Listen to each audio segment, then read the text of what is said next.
Imagine, au milieu d'une nuit étouffante, dans un appartement chic surplombant les lumières scintillantes de la ville, Aïssa ouvre la porte de la chambre et tombe sur une scène qui la fige sur place.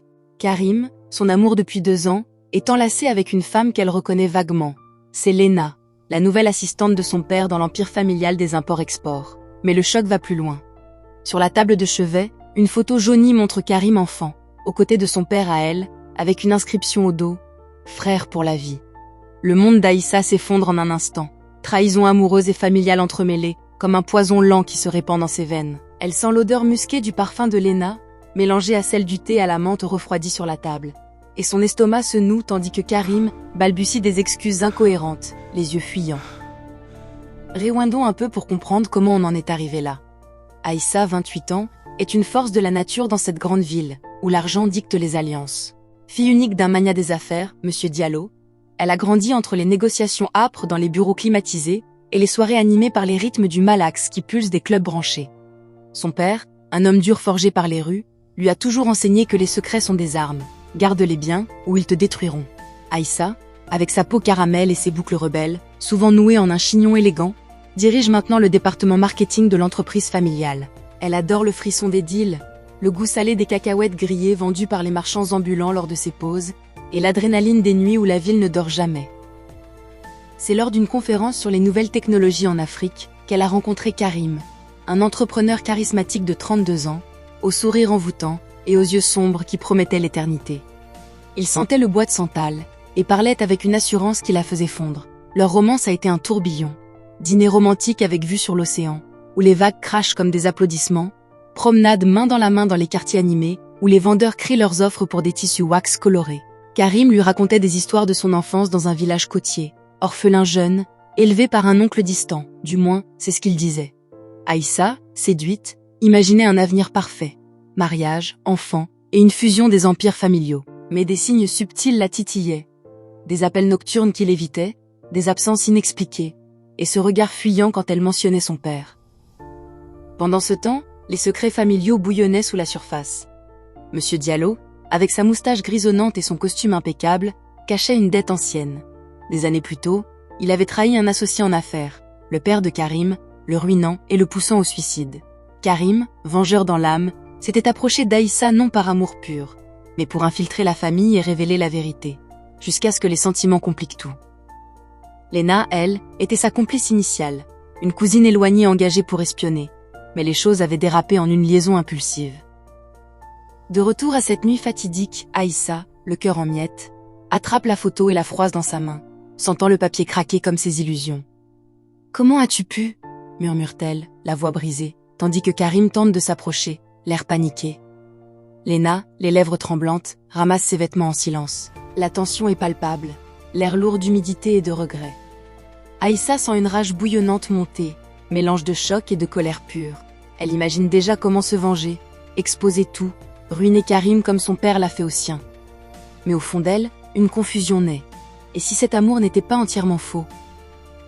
Et juste comme ça, alors qu'elle claque la porte derrière elle, fuyant dans les rues pluvieuses où les néons se reflètent sur les flaques, un appel de son père illumine son téléphone. « Aïssa, il faut qu'on parle, c'est urgent. Qu'est-ce que cela cache encore ?» Le mystère s'épaissit, et la vérité menace d'éclater comme un orage tropical. La suite va tout changer. Reste bien jusqu'à la prochaine partie.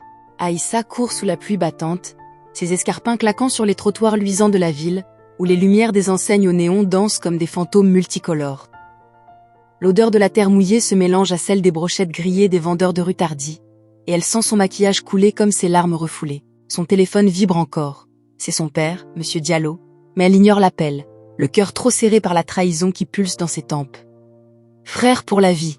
Ces mots gravés sur la photo tournent en boucle dans sa tête, un venin qui s'infiltre dans chaque souvenir heureux avec Karim. Elle s'arrête sous un auvent d'un café fermé, allaitante, et compose le numéro de sa meilleure amie, Nala, une styliste effervescente qui connaît tous les ragots de la haute société. Nala répond à la première sonnerie, sa voix chaude et inquiète, tranchant avec le bruit des gouttes. « Aïssa, qu'est-ce qui se passe? Tu as l'air d'une tempête sur pattes !» Entre sanglots étouffés, Aïssa déverse tout. La scène dans la chambre, la photo accablante, le mensonge de Karim sur son passé. Nala, avec ses dreadlocks colorés et son franc-parler, hérité de sa grand-mère griotte, écoute patiemment, puis lâche. Ma sœur, l'amour en ville, c'est comme un marché aux poissons. Ça brille au soleil, mais ça pue vite si on gratte. Ton père est le sien. Ça sent la vieille dette d'affaires. Karim t'a peut-être approché pour se venger, mais regarde ses yeux quand il te parle. Il y a du vrai là-dedans. Aïssa raccroche, confuse, la colère se muant en un tourbillon d'émotions. Séduction brisée, choc viscéral, et maintenant cette rage qui bouillonne, prête à exploser. De son côté, Karim, resté dans l'appartement en désordre, fixe la porte claquée, les draps froissés témoignant de son erreur. Léna, habillée à la hâte, marmonne des excuses. « C'était stupide, Karim. Je suis venue pour t'aider avec le plan, pas pour... » Ça, elle est plus qu'une assistante. Une cousine éloignée, élevée dans l'ombre de la ruine familiale causée par Monsieur Diallo. À 25 ans, avec sa peau ébène lisse et ses ongles manucurés en rouge vif, Léna est ambitieuse, forgée par les quartiers populaires où les rêves se vendent au prix fort. Elle a infiltré l'entreprise de Diallo pour recueillir des preuves de malversation passée, des documents prouvant comment il a saboté l'associé de son oncle, le père de Karim. Mais la liaison ? Un moment de faiblesse, alimenté par la tension et l'alcool lors d'une soirée de travail. Karim, les poings serrés, sent la culpabilité le ronger. Il n'avait pas prévu de tomber amoureux d'Aïssa. Son plan initial, se rapprocher, gagner sa confiance, puis révéler publiquement la trahison de Diallo pour ruiner sa réputation. Mais maintenant, avec Aïssa blessée, tout s'effrite. Il attrape son téléphone et tape un message. « Aïssa, laisse-moi t'expliquer, ce n'est pas ce que tu crois. » Envoyé, mais pas de réponse. Son cœur se serre. Il imagine son visage dévasté, ses lèvres qu'il a embrassées tant de fois, maintenant pincées par la douleur. Le lendemain matin, la ville s'éveille sous un soleil impitoyable, les rues grouillant de motos pétaradantes et de femmes en boubou colorés, portant des paniers de fruits frais. Aïssa, les yeux cernés après une nuit blanche passée à fixer le plafond de sa chambre d'hôtel improvisée, se rend au bureau familial.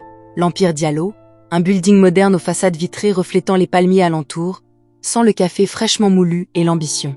Son père l'attend dans son bureau panoramique, avec vue sur l'océan Atlantique qui scintille comme un mirage. Monsieur Diallo, 55 ans, avec sa stature imposante et ses cicatrices discrètes d'une jeunesse turbulente, la serre dans ses bras. « Ma fille, j'ai reçu un appel anonyme hier soir. Quelqu'un sait pour l'ancienne affaire avec le père de Karim. » Aïssa sent un frisson glacé la traverser. « Anonyme ? Était-ce Karim lui-même ?» Elle confronte son père, la voix tremblante. « Papa, dis-moi la vérité.